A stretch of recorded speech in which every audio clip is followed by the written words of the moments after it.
Before I begin, I would like to first thank the Philippine Social Conservative Movement for, especially Sir John Estoque, for the invitation and for gracing me with the opportunity to talk about one of the most interesting books that I've read, and I think certainly one of the most influential books in my life and in my thought, especially in terms of politics and in terms of philosophy. Um, Again, I would like to introduce myself. My name is Raven Jard Castañeda. I'm a medical biology major from Ateneo de Davao University. I want to highlight, although I'm not a representative of Ateneo de Davao here, I'm not representing really the ideas held by the university, but I just would like to highlight that I am not a political science major, meaning uh, I haven't formally studied politics nor philosophy. Uh, but those are the kind of topics that I'm really interested about since I joined the debate team of my high school, University of the Immaculate Conception. In any case, I heard yung mga purpose and expectations, purpose why the audience joined this talk, this seminar. Uh, and I'm not really going to talk about specifics in terms of morality. Rather, the purpose of this talk is to offer a synthesis of the ideas presented by David Brooks in the book, The Second Mountain Quest for Moral Life, and to convince you that reading this book is worthwhile for us conservatives. I'm also going to talk about the purpose of moral life for David Brooks, which is the achievement of beatitude and joy. That is, in terms of the Catholic perspective, I understand we have a pastor, si Pastor Rivera, if I'm not mistaken. But in terms of the Catholic perspective, when we talk about the moral life, the goal of the moral life is really to achieve eternal beatitude, which finds its fulfillment in heaven. But right now, we need to talk about what this or how we can approximate that here in our life on earth. So, to begin, I have trained and competed as a debater for 7 years from 2015 to 2021. And in those years, I have been taught by many people in the Philippine debate circuit that conservative thought is often uh, divorced from reality. And this is perhaps due to our stance on the free market or our so called rigid moral standards or our backwards religious beliefs. But more than that, I believe that the reason why conservative thought is often misunderstood as something that is divorced from reality is that it is very difficult to make the conservative case. It's very difficult to convince people that conservatism is true. Firstly, conservatives rarely attempt to reduce the conservative view into small number of explicit premises or ideas, as what the conservative political philosopher Yoram Hazony noticed. And this is for good reason, because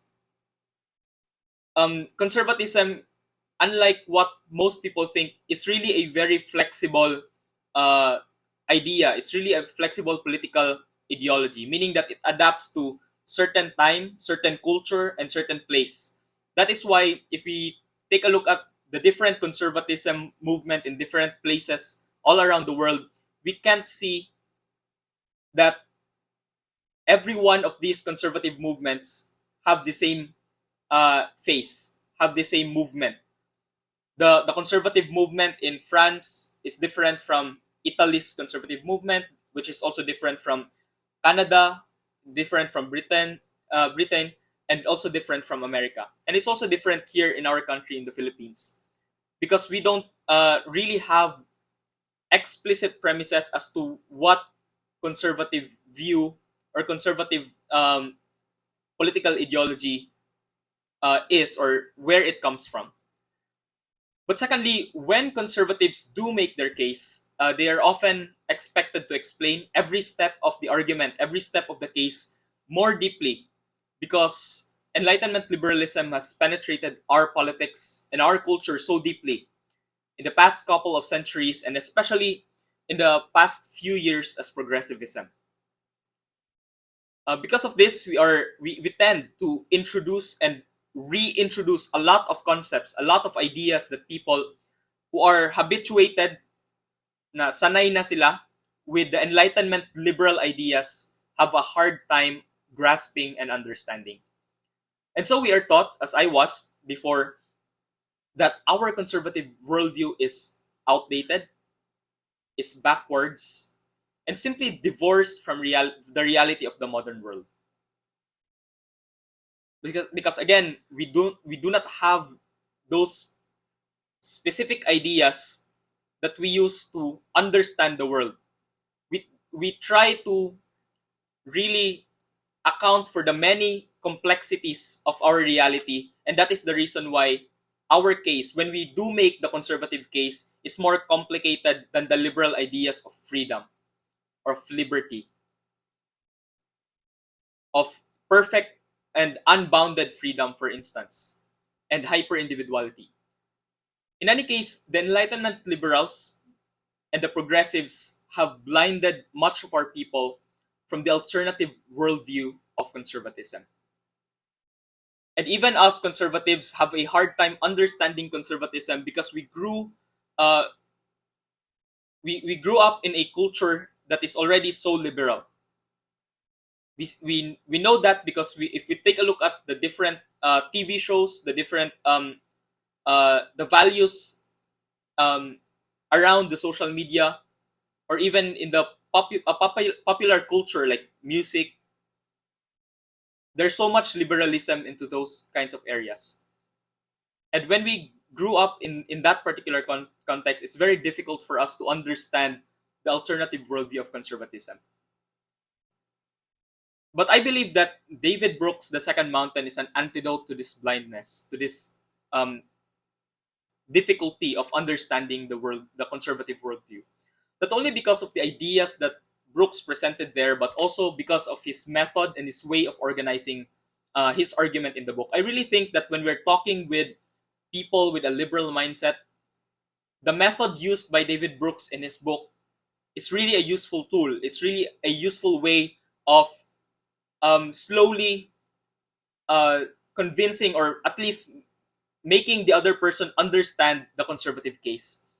Because often, when we make the conservative case, we always start with either the natural law or a survey of what worked in the past. Um, I have no problem with those methods. I have no problem with talking about uh, natural law theory uh, of the Thomistic Aristotelian tradition, or a survey of this work in the past. So we must try to at least be loyal to this kind of paradigm, to this kind of system, while making minor tweaks. I have no problem with those methods. In fact, they may work in some cases, especially to people with a conservative temperament. That method uh, worked for me. I was convinced of conservatism primarily because of the uh, Catholic political philosophers, and they're talking, discussing, and arguing against the liberal political theory, and they use natural law theory to convince me with that. But for others, especially the youth right now who are, let's say, being brainwashed by social media and by pop culture to think that to think only in the Enlightenment liberal framework, another approach at making the conservative case might be beneficial. And this alternative approach is exactly what Brooks offers in the book. He's started the book by talking about very real and relatable universal experiences: happiness, the sense of achievement, pleasure, all of which turned into feelings of angst, isolation, and loneliness. He then contrasted these real human experiences with some people who seem to radiate with a light feeling of joy and meaning. In fact, he wrote the book because that is his experience in life. He started with being happy, being receiving pleasure from his achievements, but all of those turned into feelings of angst and isolation and loneliness. And then he realized that there are some people who has this very light feeling of joy and meaning, and he wants that. And that is the reason why he wrote the book. He said, I've written this book in part to remind myself of the kind of life I want to live. So I think that a lot of us, if not all of us, want to live that life full of joy and meaning. It's just that we are brainwashed from the very beginning, again by pop culture and now by social media, to take the liberal assumptions of perfect freedom and the pleasures of hyper individualism and to believe that it is those two liberal assumptions, that will give us the bliss, the joy, the meaningful life that we want. So, and we are very convinced by that. We're brainwashed by that to an extent that it already becomes too difficult for our lowly, prideful nature to accept. The moment we realize it, that we were wrong. I do not really know whether David Brooks is politically liberal or politically conservative, but his tweets seem to point that he is actually a liberal, or at least he votes Democrat in the recent U.S. midterm elections, just I think last week. But I'm pretty sure that the ideas that he presented in this book, his personalism and his relationalist manifesto towards the end of the book, a copy of which, the relationalist manifesto, I gave Sir John. I hope that manifesto is distributed. Um, in any case, I'm very sure that the ideas he presented in the book have a highly conservative foundation. And I'm going to explain this by first correlating Enlightenment liberalism with the hyper individualism that Brooks argued against in the book. Then I want to correlate this because some people would say that it's not really because of liberalism that we have the hyper individualistic culture that we're in, but we'll see. And then I will investigate the relationalist proposal of David Brooks and see if the ideas he have there have premises that are conservative in nature. And lastly, I want to offer some personal thoughts on what we Filipino conservatives can learn from David Brooks. Again, I'm not going to discuss specifically what are the different steps in the quest for a moral life.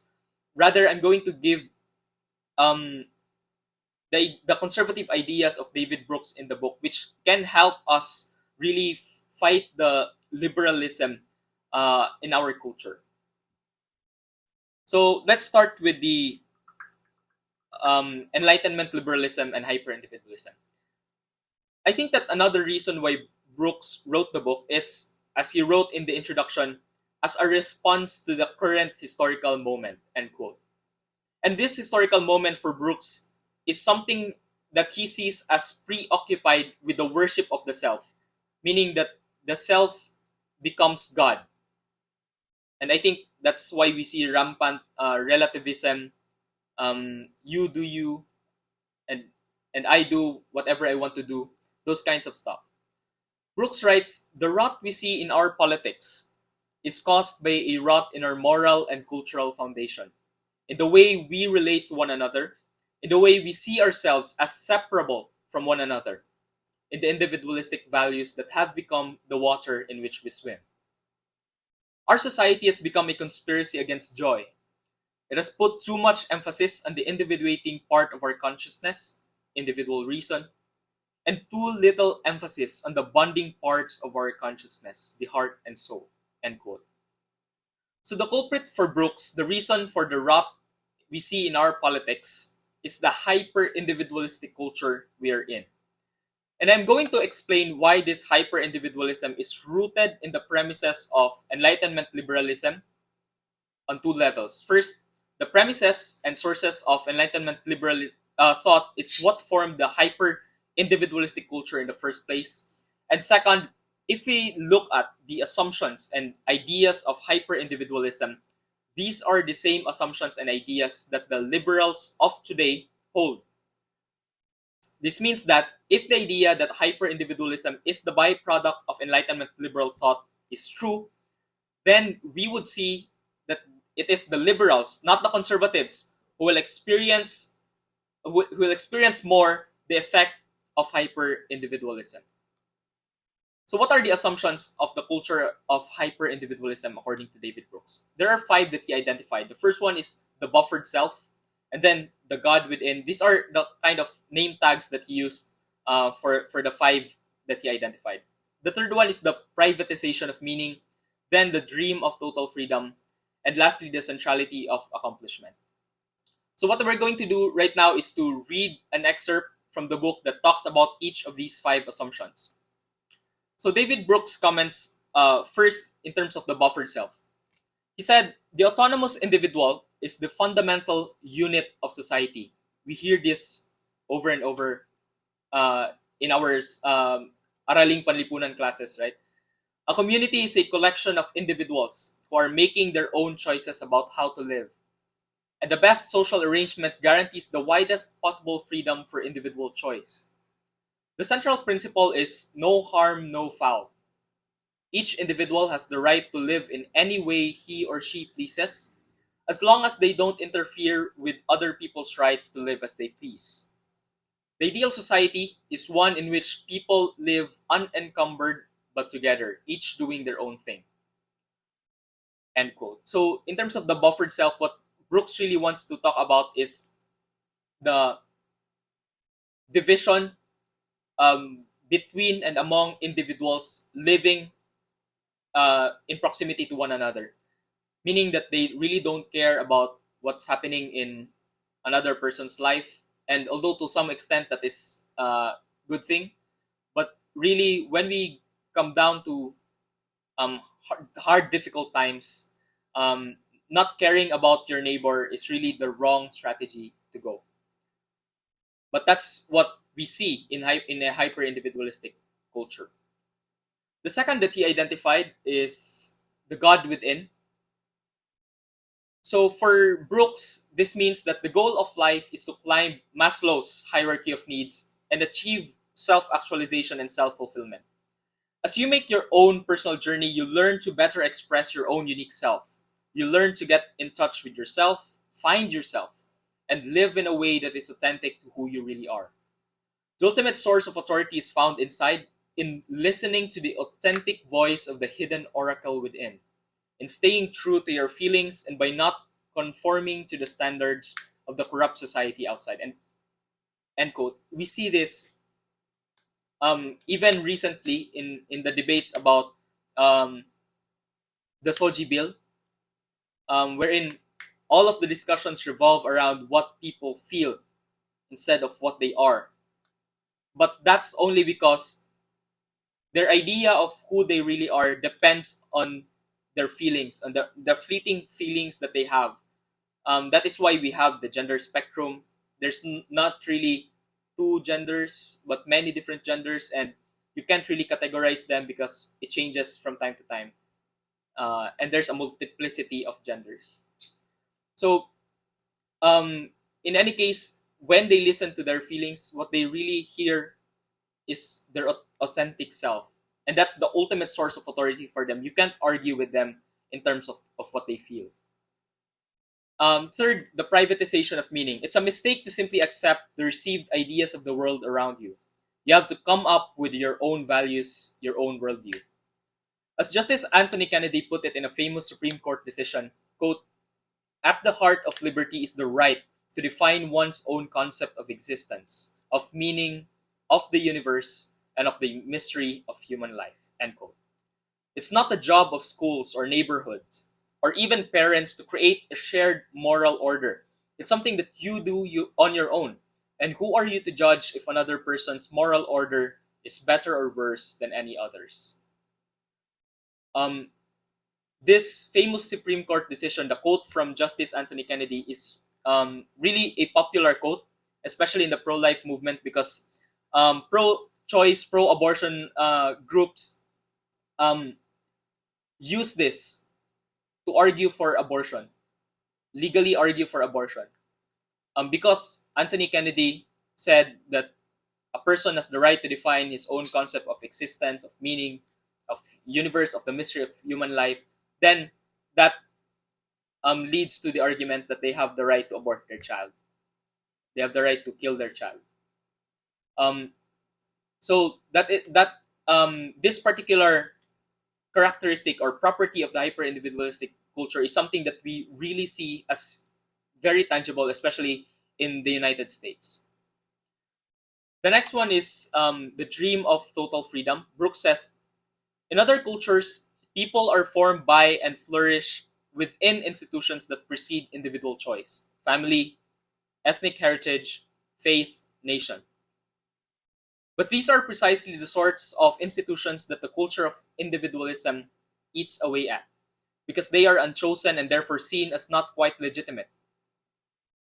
In an individualistic culture, the best life is the freest life. Spiritual formation happens in freedom, not within obligation. End quote.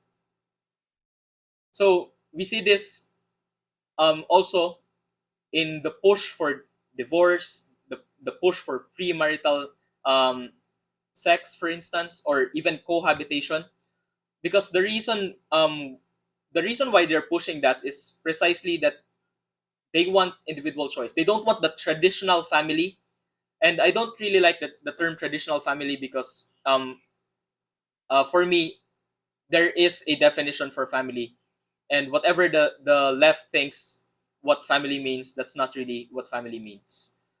But in any case, let's use the term traditional family in here. So I think that this dream of total freedom is really a principle that gives the left an excuse not to take care of their parents when they become old, not to take care of their children, etc., etc. It's really anti-family. And the next one is the centrality of accomplishment. Brooks says, in a hyper-individualistic society, people are not measured by how they conform to a shared moral code. They're not measured by how they have submerged themselves in thick relationships.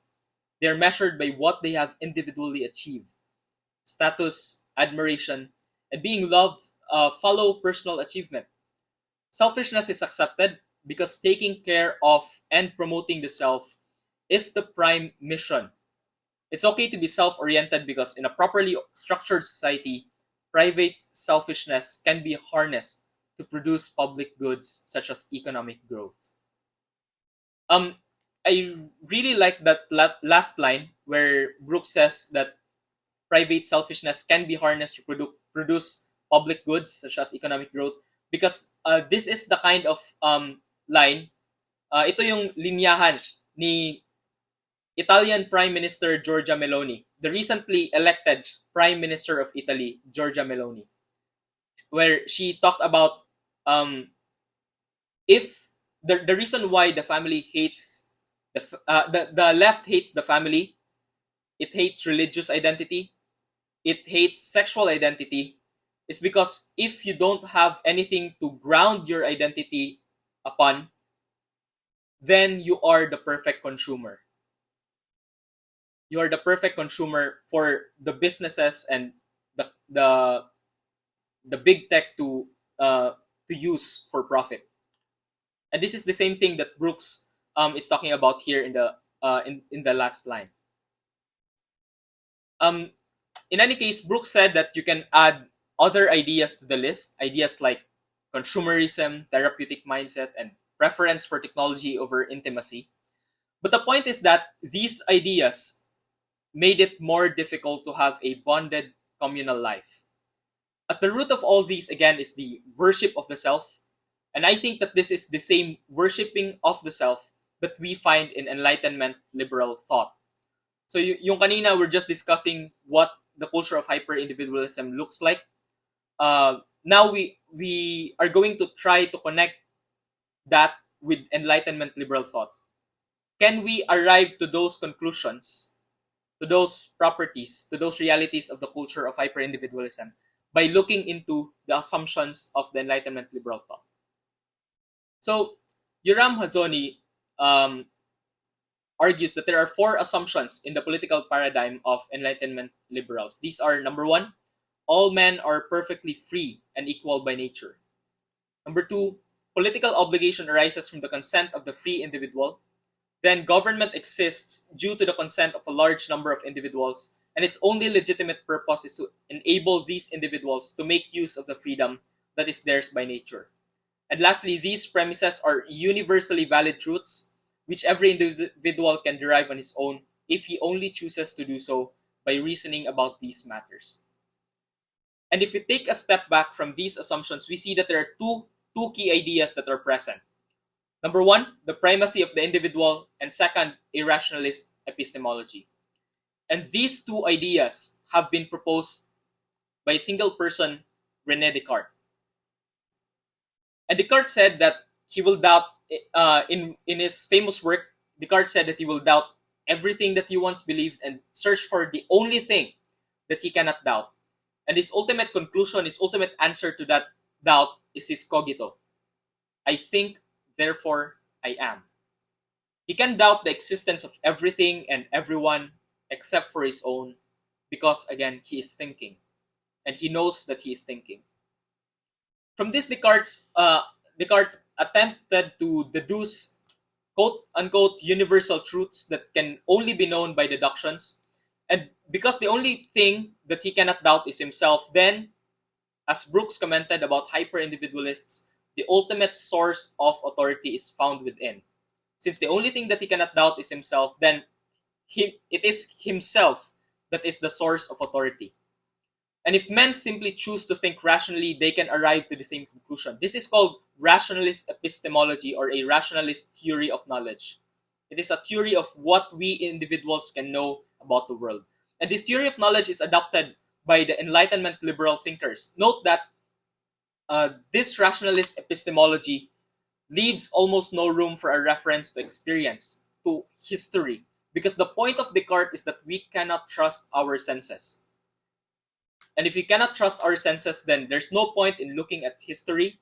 There's no point in looking at culture, in our sense experience, because those things might obscure the truth about ourselves. Hence, we must doubt the validity of truths derived from experience, history, culture, etc. Perhaps this is the reason why, ironically, these liberal democracies from the West, who promotes freedom and peaceful coexistence, are also the ones who topple governments, cause internal chaos in other nations to try and restructure their government to an extent that it reflects a more liberal democratic one, such as them. This is perhaps the reason why every time there is a liberal president in the United States, for instance, then there is a new war in the Middle East, and they use the excuse that they want to propose the liberal democratic system to these nations. They simply think that their worldview is the only thing that works. And I'm not going against democracy in itself, but I'm arguing here against the idea that their worldview is the only thing that works, that the liberal worldview is the only thing that works. And my point in talking about René Descartes is that both Enlightenment liberal political thought and the culture of hyper-individualism stem from Cartesian thought, from the ideas of René Descartes. And while Enlightenment liberal political thought talks about what a good society means, hyper-individualism describes what a good life is, at least as deduced from the set of premises that we discussed earlier.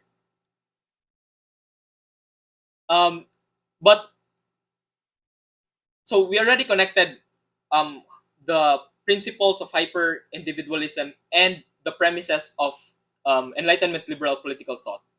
Now, we enter the question, what does a culture of hyper-individualism results to? This is an important question because whoever holds the culture or the ideas of hyper-individualism will receive the effect of this particular culture. And Brooks answers that what culture of hyper-individualism really result to is what he calls the great disembedding. And what does this great disembedding look like? Brooks writes, whereas before people tended to be enmeshed in tight communities with prescribed social norms that sometimes seemed stifling, now they are cut loose. Whereas once they served in hierarchical institutions, now they have trouble thinking institutionally at all. How to live within an institution and reform an institution. So the quality of our social organizations that make up our common life decays. And for Brooks, this embedding caused four interrelated social crises. These are one, the loneliness crisis, two, distrust or alienation, then the crisis of meaning, and lastly, tribalism. Brooks noticed that this detachment brought about by hyper-individualistic culture is causing an increase in loneliness. So this is the first thing. There's an increase in loneliness, and as a proxy, an increase in the incidence of suicide. Because for Brooks, suicide is just a proxy. It's just a replacement for a lonely life. That is the reason why people commit suicide, according to Brooks. Compared to those in a hyper-individualistic society, people in cohesive societies have lifespans that gradually gets longer through time. In 2015 to 2018, Brooks commented that the American lifespan contracted in the same degree, in the same extent, as in 1915 to 1918, when America was enduring both the World War and the flu pandemic. I'm not sure how much that lifespan contracted today, especially given the COVID pandemic. But we see even prior to the pandemic, the American lifespan already contracted to the same degree as 1915 to 1918. And for Brooks, it's probably because of social isolation, because social isolation caused an increase in deaths of despair. That is suicide, drug overdose, liver problems, and so on. The second one, the second social crisis for Brooks is the one of distrust or isolation, or alienation, I mean. Brooks adopted the sociologist Robert Nisbet's definition of alienation. Nisbet's definition is the state of mind that can find social order remote, incomprehensible, or fraudulent. And he also points out that people now feel more detached from their neighbors and disgusted by the institutions of public life. And it's not just the perception, rather it's also the behavior of the people that is actually getting worse, because for Nisbet, distrust breeds distrust. Hence, people think that the only person that they can rely on is themselves. Hence, the idea that you're alienated in society, that you have no one to trust, to trust. But again, there's also the third one, which is the crisis of meaning. And Brooks writes, when you take away a common moral order and tell everyone to find their own definition of the mystery of life, most people will come up empty. People do not feel that they are part of some larger story that they can believe in and dedicate their lives to. So this is the crisis of meaning. While Justice Anthony Kennedy talks about create your own meaning, you have the right to define your own existence, what we really see happening is people coming up empty. And because of that, because they don't have anything, they can't define their own existence, then their life becomes meaningless. Compared to more cohesive, more conservative worldview that we are part of some larger story, that our life is ultimately not simply about us, and that there is really something, some larger story that we can dedicate our lives to. Compared to that, people living the hyper-individualistic principles do not have a meaningful life, or at least that's what we see, according to Brooks. So the fourth crisis results as a reaction to the first three. Brooks says, and it is tribalism, the fourth one. He says, Brooks says, people who are left naked and alone by radical individualism do what their genes and the ancient history of the species tell them to do. They revert to tribe. Individualism taken too far leads to tribalism.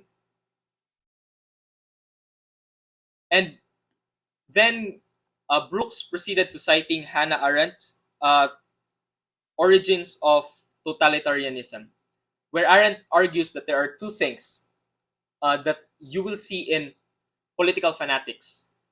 One is loneliness, and the second is spiritual emptiness. And when this happens, people's evolutionary response is one of self-protection. Hence, it becomes an us versus them game. We see this happening We see this happen after the election of Joe Biden. I think after the election of Joe Biden, or in the January 6th um, issue in the United States, uh, prior to the election, the U.S. presidential elections. Um, Tribalists seek out easy categories in which some people are good and others are bad. Uh, Brooks writes, and Brooks actually differentiates between tribalism and community. For him, community is connected on mutual affection, while tribalism is connected based on a common foe or mutual hatred. Certainly, families in community compete. There is a competition. But when there is an external threat, a threat to their family, the competition is set aside and they revert to a posture of mutual loyalty and obligation. It's not having a war for war's sake or a competition for competition's sake. So recall Tolkien, and this, by the way, is quoted recently again by the newly elected Prime Minister of Italy, Giorgia Meloni. Tolkien says, I do not love the bright sword for its sharpness, nor the arrows for its swiftness, nor the warrior for his glory. I love only that which they defend. End quote. So, for Tolkien or for Brooks, the difference between tribalism and community is that in terms of tribalism, we're always looking for an enemy, and without an enemy, our community, our idea of a community crumbles because we don't have loyalty towards one another. We only band together because we have a common foe. In community, on the other hand, is something that is bonded with loyalty and obligation, such as family, such as clans, such as nations.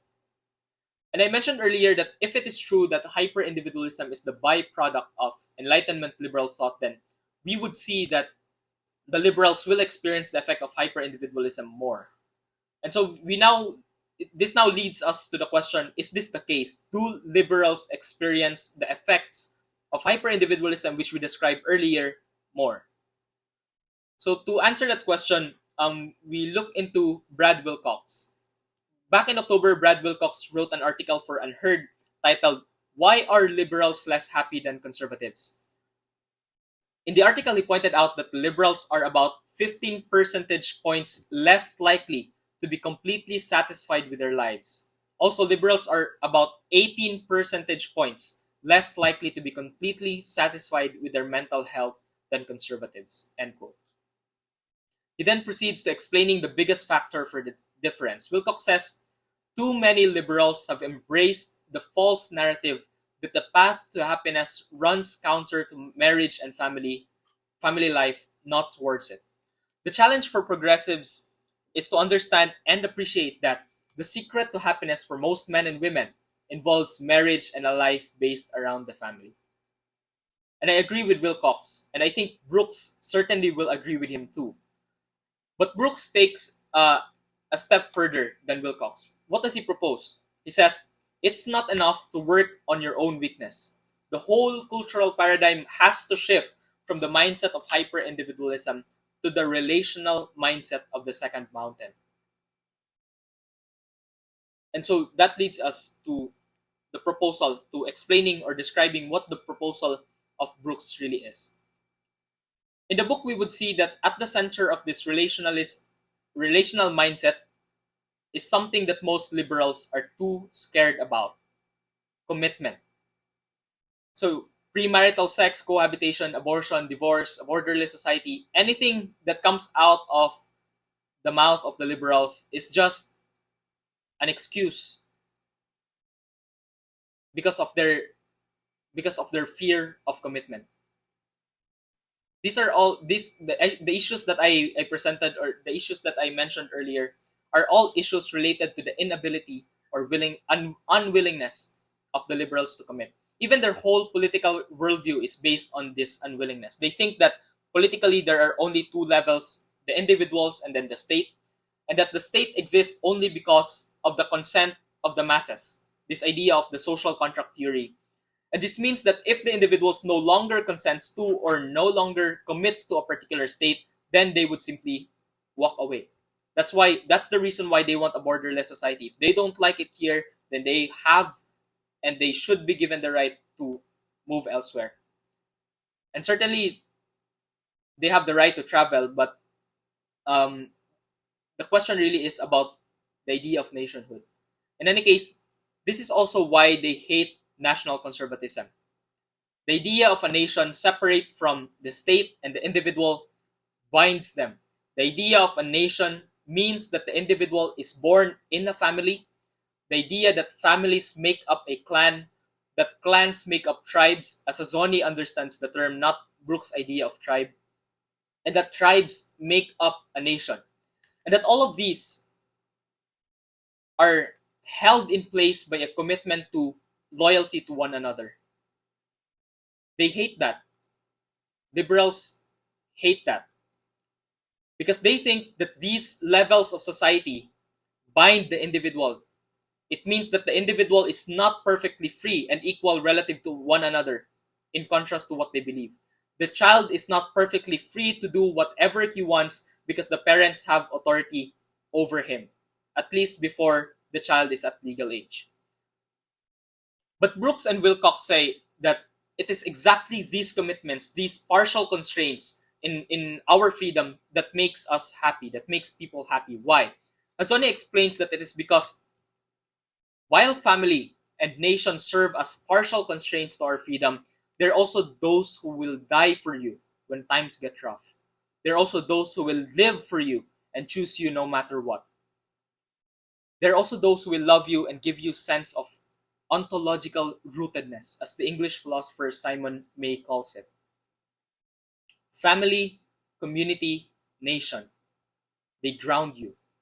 And at times of suffering, they will suffer with and for you. And the only reason why we see that less and less today is not because it's not true. The reason why we see that less and less today is because we have bred a culture of hyper-individualism, where this relational behavior is discouraged and replaced with the worship of the self. Look, we pick up self-help books. We pick up self-help books to learn how to live. But we lock away our elderly to homes for the aged. We close our ears from those who actually live, from those who actually committed a ton of mistakes throughout their life and learned how to live in the hard way. We refuse the idea that if we really, really wanted to learn how to live, we simply have to listen to the adults and to the elderly. We simply have to listen to our parents, to our grandparents, and to those who have lived longer than us. And we refuse it. We refuse to listen. Simply because listening to them would mean committing to our family's heritage, to the wisdom passed on by generations and generations within our family and adapted slowly to newer times. Liberals refuse to commit to that. And that is the reason why they hate families, they hate religion, they hate culture. And in terms of this commitment, conservatives are actually the ones who are promoting commitments. And for Brooks, there are 4 commitments that we must have: vocation, marriage, philosophy and faith, and community. And I'm not going to spend much time on each of this, but if you read the book, you will see how conservative these ideas are. For instance, the commitment to a vocation. Brooks discusses the call of beauty. Brooks says, beauty incites a desire to explore something and live within it. Dante says, la bellezza si risveglia l'anima di agire. Or, in English, beauty awakens the soul to act. This is a very conservative idea, and we don't find this in the hyper-individualistic culture of the liberals. Listen to Brooks. To feel wonder in the face of beauty is to be grandly astonished. A person entranced by wonder is pulled out of the normal voice in your head self-absorption and finds herself awed by something greater than herself. There's an instant freshness of perception, a desire to approach and affiliate. This is a very conservative idea. And in terms of love and marital commitment, here's something that Brooks would say, or that Brooks said. quote, love is hunting for bigger game than happiness. Love is a union of souls. He recalls Lewis who wrote, quote, better this than parting, better to be miserable with her than happy without her. Let our hearts break, provided they break together, end quote. This is the sort of commitment that conservatives are actually pushing for. And these are the sort of commitments that we rarely find in liberals. But we see from Brad Wilcox that these commitments are exactly the reason why conservatives are happier and more satisfied with their life than liberals are. But really, what I want to focus here is the commitment to the community. Um, wait. So this is something that I would say is so vital in the conservative movement here in our country, because I think that many of us, especially those in highly urbanized um, areas, have forgotten how to live within a community. The first conversation I had with the founder of the movement, the Philippine Social Conservative Movement, si Sir John, uh, was when I asked him, what makes us Filipinos? I found this a crucial question for conservatives to answer, because if conservatives were to preserve our national identity, we must first have an inkling as to what that identity is and where it is grounded. But further diving into this question, which really means trying to understand whether I am asking the right question, led me to change my question into, why do we remain a Filipino society? Why do we stay together as one Filipino nation? And back in 2016, around the campaign period for presidential elections that put Duterte to power, I was a young debater from UIC, and much of my colleagues were liberals, and between training rounds, we would always talk about politics. Many of them started throwing out this statement in relation to the possibility of Duterte winning the presidential race. They say, get me out of here. Get me out of the Philippines. And I thought, right, what is there to love about this nation anyway? Is there a case for a Filipino nationalism? Because we're always taught that nationalism is wrong. It was not until the beginning of the total lockdowns due to COVID that I found an answer. I saw a video on Facebook about an old, distressed, underprivileged man who was crying, "Tao din ako." I think he was asking for food at that time, but then another person harshly responded to him. And I wrote this following paragraph in a blog post called Simply Human. Quote, I think that what we as a society and even as individuals often forget is to respond to the call of being a neighbor. The great pressure and the crazy desire to be a member of society blinds us from our human call to be a neighbor. Be a neighbor to the abandoned, be present to them, and make yourself the present. Offer the gift of the self. And I realized that we don't need to love the government to be nationalistic like the Americans. We don't need to say that our constitution, the 1987 Philippine Constitution, is the best to be nationalistic like the Brits. And if there's something to love about the Filipino nation, it is none other than the nation itself. It is the Filipino people that should be the reason for being a Filipino nationalist. And we can only realize this when we stop waiting for a political messiah to redeem us all and start taking the step forward to meet those we as a society have abandoned, and taking the step back to remember those we as a society have forgotten. What does this do about with Brooks and Philippine conservatism to begin with? Well, it speaks about the fact that if we are to love our country, that nationalism should not start from loving the government first and then out of that, the people around us. Rather, if we are to love our country, we should start by looking at our immediate local community, those that are close to us, and love them. And from that, hopefully, the abundance of our love reaches the nation as a whole. I think that Brooks is proposing the same idea in the book when he speaks about the commitment to a community. Brooks defines community as a thick system of relationships that is irregular, dynamic, organic, and personal. In practice, this looks like this. As David Brooks writes, a person enmeshed in a rich community will have a neighbor who helps her get a job interview when she's unemployed. A teenager feels isolated at home, but there's a neighbor whose door is open, so he hangouts there. In a rich community, there's often a Miss Tompkins, a strong older lady who seems to be around all the time, who tells teenagers when to turn down the music and tells little children to stop running near the cars, who holds people accountable and enforces community norms. And it's actually not difficult for us Filipinos to visualize this because there are still communities around us that looks like this. But sadly, these communities are slowly disappearing. And we must bring back the sense of community if we are to bring back conservatism in our nation. We must have what David Brooks calls community revival, or I mean community renewal. I think this is something that we conservatives can learn from David Brooks. So community renewal takes place when there is a commitment. That is, when somebody decides to put community over the self. The next stage is that we have to understand that for you to fix the neighborhood, you must fix the neighborhood as a whole. For Brooks, the neighborhood is a unit of change, not the individual. And so we will have to change a lot of elements in our community, in our neighborhood, if we want to improve our lives. And the third stage is to invent a technology of gathering.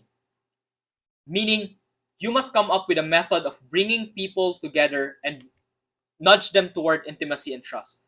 This may come in the form of hosting or organizing community dinners. It may also come from building a support structure for teenagers. There are a lot that we can do.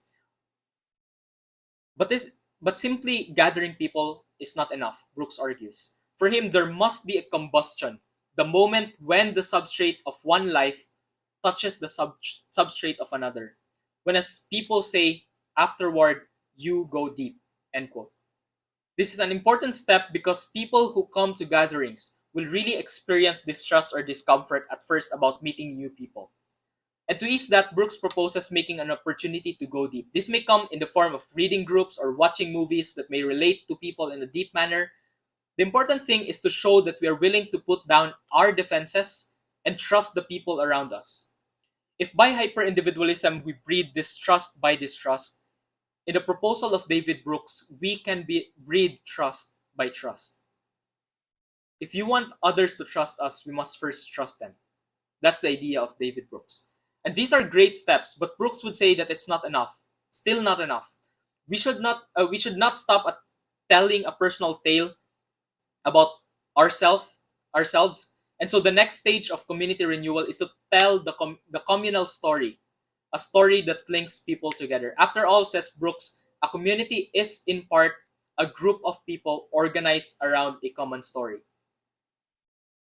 And this common story may come about by having a common project. As Brooks noted, communities don't come together for the sake of community. They come together to build something together. And this common project may also serve as the beginning of a new community story. But while gathering and telling the communal story is important, it is also not enough. It lacks the bold and difficult act of weaving community out of isolation. This is difficult because it takes daily acts of care done by adopting the code of the neighbor. This is like what I called in my blog, our human call to be a neighbor. And Brooks enumerated also in the book a few common principles for the code of the neighbor. These are, we are enough. The idea for Brooks is, quote, the neighbor doesn't wait for someone else to address the community's problems. He's not just a spectator, end quote. So we don't need to outsource solutions for our problems. We can solve our problems within the neighborhood. The second one is village over self. That is, according to Brooks, a good person inconveniences himself for the sake of the community. The third one is initiating the connection. That is, a good neighbor is the one who invites others over dinner, the one who is talking to one neighbor and introduces the other neighbor on the other side of the street. So it's about building up relationships between and among the people within the communities. The fourth one is 30-year eyes. For Brooks, he says, a neighbor has a different time horizon than an individual. Her actions are not oriented towards making this place better tomorrow. Her actions are geared to make this place better 30 years from now. The fifth one is radical hospitality. And in this, David Brooks quote Robert Frost, who wrote, "Home is the place where, when you have to go there, they have to take you in." When someone is in need, the code of the neighbor says hospitality is first, judgment and everything else comes later. The sixth one is the community is the expert. Neighbors know that it's not just the school that educates the child, it's not just the police who keeps the town safe, it's not just the hospital that keeps the people healthy. It is the shared way of living. It's the people puzzling together to find the best way to live. The seventh one is coming in under.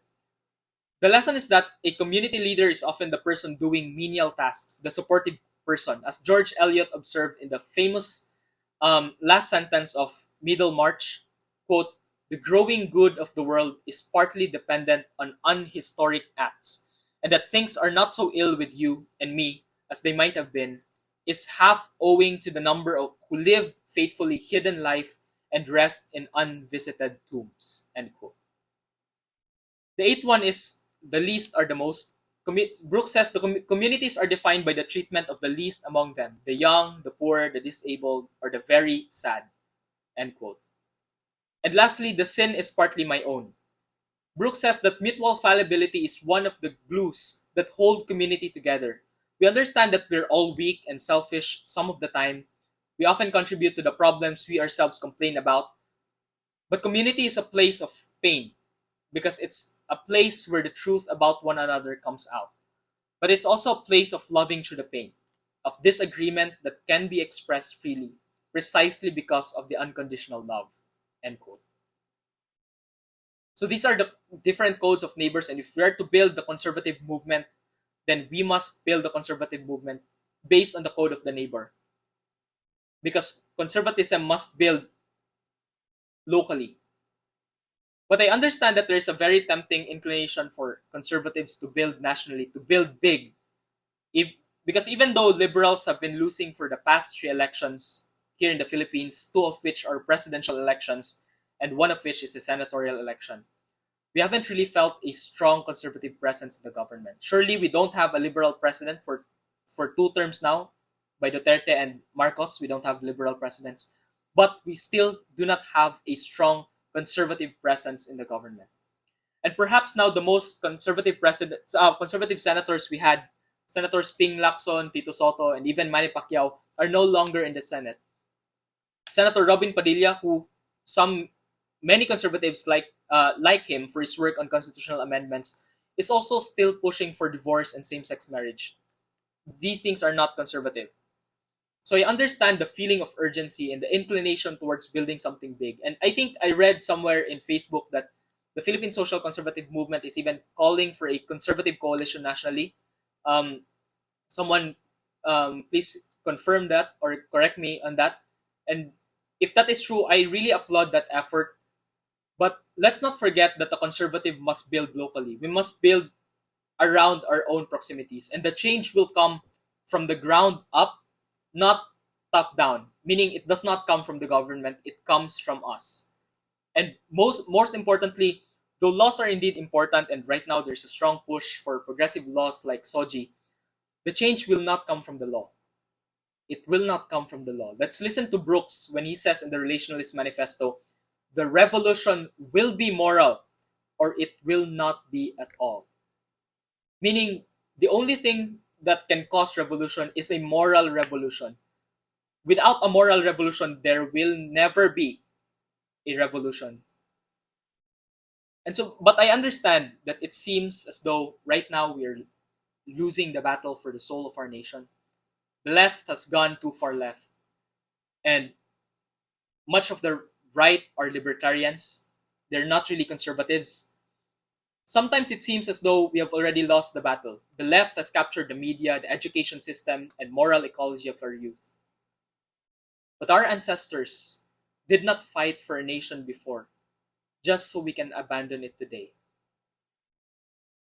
So we conservatives, we must fight daily. Let us fight daily through the many little choices we make. Our battle is not something grand. It's not really about building something big, something grand.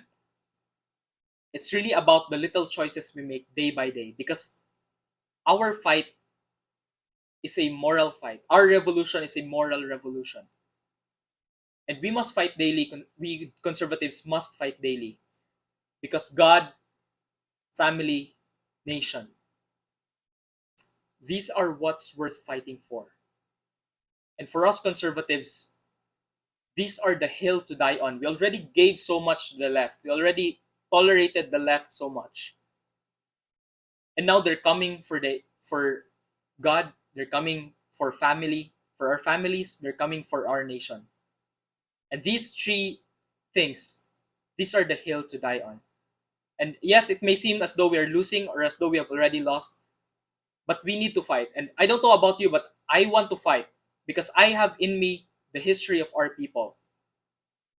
History is not just something in the past, it's something that we carry in the present towards the future. I have in me the history of our people, and I also have their hope. And just as they fought a hopeless and unwinnable battle, I hope against hope. So thank you for your time. Thank you for listening to that very long talk.